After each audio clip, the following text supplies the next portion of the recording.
Srikakulam ضلع کے بھوانی پورم میں نندنا گورمما تہوار کے جلوس کے دوران ایک افسوسناک حادثہ پیش آیا جس کی وجہ ڈی جے ساؤنڈ کی شدید گونج بنی۔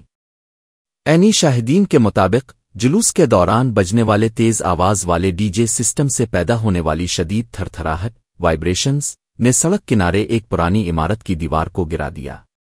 یہ حادثہ اس وقت ہوا جب ڈی جے والی گاڑی دیوار کے قریب سے گزر رہی تھی۔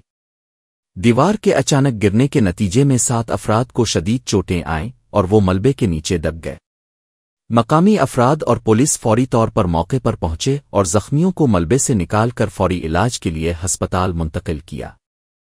اس واقعے نے تہواروں کے دوران تیز آواز والے ڈی جے سسٹمز کے استعمال پر شدید تشویش پیدا کر دی ہے۔